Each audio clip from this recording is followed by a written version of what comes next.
ہر قسم کی تعریفات تسبیحات کے لائق صرف اور صرف خالق کائنات اللہ رب العالمین ہی کی ذات گرامی ہے جو وحدہ لا شریک ہے۔ اللہ کریم کی حمد و ثنا کے بعد ان گنت درود و سلام نبی رحمت سرور کائنات محسن انسانیت جناب محمد رسول اللہ صلی اللہ علیہ وسلم کی ذات اقدس پر جو خاتم النبیین و رحمت للعالمین ہیں۔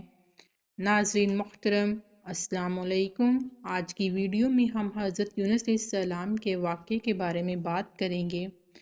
اللہ تعالیٰ نے حضرت یونس علیہ السلام کو موصل کی سرزمین میں نینوا سٹی عراق کی جانب مبعوث فرمایا۔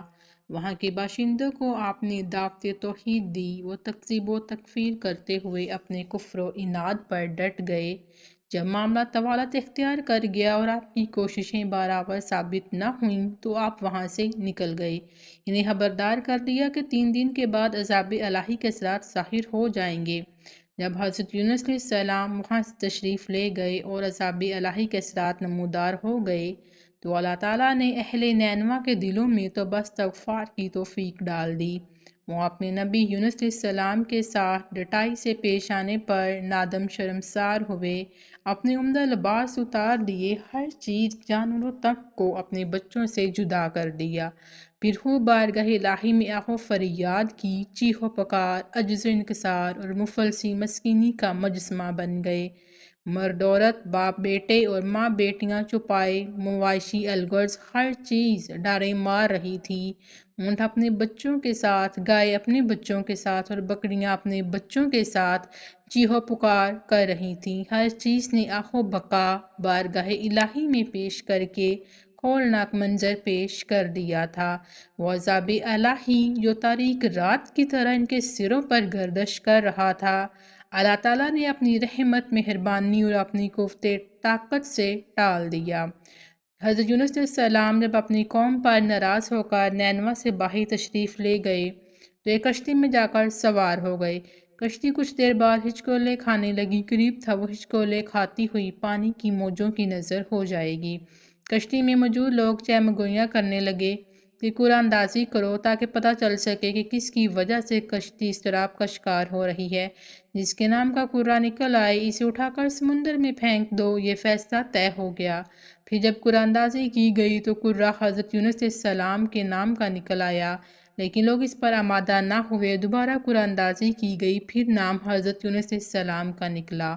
آپ جلدی سے اپنے کپڑوں کو اتارنے لگے تاکہ اپنے آپ کو سمندر کی موجوں کے سپرد کر دوں، لیکن لوگ اس پر آمادہ نہ ہوئے اور انہیں روک لیا۔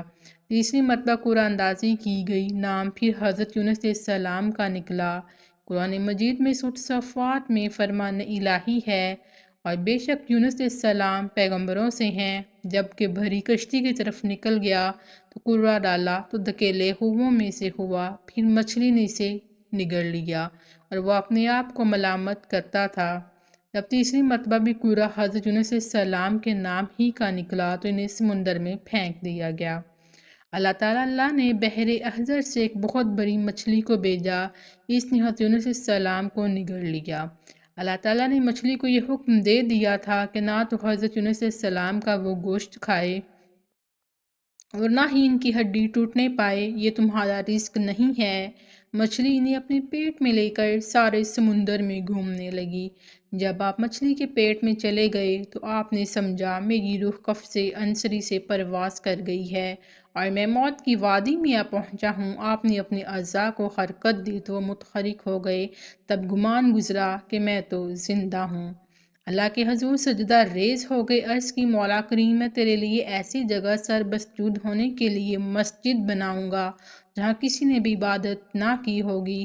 حضرت یونس علیہ السلام مچھلی کے پیٹ میں کتنا عرصہ رہے، اس بارے میں مفسرین کرام کی مختلف آراء ہیں۔ بعض کا کہنا ہے کہ آپ 3 دن رہے، بعض کا کہنا ہے کہ آپ 40 دن رہے۔ حضرت امام جعفر صادق رحمۃ اللہ علیہ فرماتے ہیں کہ آپ 7 دن مچھلی کے پیٹ میں رہے۔ جب مچھلی حضرت یونس علیہ السلام کو لے کر سمندر کے تہ گہرائی میں پہنچ گئی تو حضرت یونس علیہ السلام نے خفیف سی آواز سنی۔ آپ نے اپنے آپ سے کہا یہ کیا ہے؟ اللہ تعالیٰ نے آپ کی طرف وحی فرمائی جب کہ آپ مچھلی کے پیٹ میں تھے کہ یہ آبی جانوروں کی تسبیح ہے۔ آپ نے بھی مچھلی کے پیٹ میں تسبیح کی۔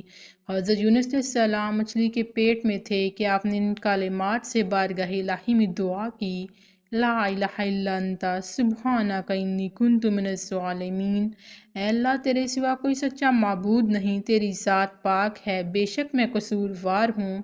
فرشتوں نے آپ کی تسبیح کو سنا تو عرض کی، یا رب العالمین، ہم عجیب و غریب آواز سن رہے ہیں۔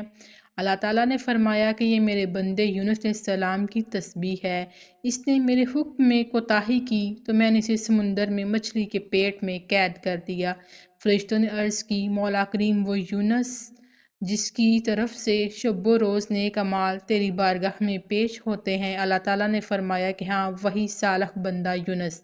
فرشتوں نے اللہ تعالیٰ کے حضور سفارش کی۔ اللہ تعالیٰ نے مچھلی کو حکم دیا تو مچھلی نے حضرت یونس علیہ السلام کو ساحل سمندر پر اگل دیا۔ حضرت ابو ہریرہ رضی اللہ تعالیٰ عنہ سے مروی ہے کہ چٹیل میدان میں آپ کو پھینک دیا گیا۔ مچھلی کے پیٹ کی گرمی کی وجہ سے آپ کے جسم پر ایک بھی بال نہ رہا تھا۔ حضرت عبداللہ بن مسعود رضی اللہ تعالیٰ عنہ فرماتے ہیں کہ ان کی حالت اس چوزے کی سی تھی جس پر کوئی پر وغیرہ نہ ہو۔ اللہ تعالیٰ نے آپ کے قریب ایک درخت کدو کی بیل اگا دی جس کے پتوں کا سایہ آپ کے لیے راحت کا سبب بن گیا، اور اللہ تعالیٰ نے آپ کے لیے ایک وحشی پہاڑی بکری کو مقرر کرا دیا۔ وہ حشرات الارض کھاتی، صبح و شام آپ اس کا دودھ پیتے، یہاں تک کہ آپ پروان چڑھتے گئے۔ جب آپ کچھ بہتر ہو گئے تو اپنی قوم کے پاس واپس آئے تو سب لوگ آپ پر ایمان لے آئے۔ ناظرین، اسی طرح کی مزید ویڈیوز کے لیے میرے چینل صبا کڈ کیٹ اسٹڈی کو سبسکرائب کریں، ویڈیوز کو لائک اور شیئر کریں۔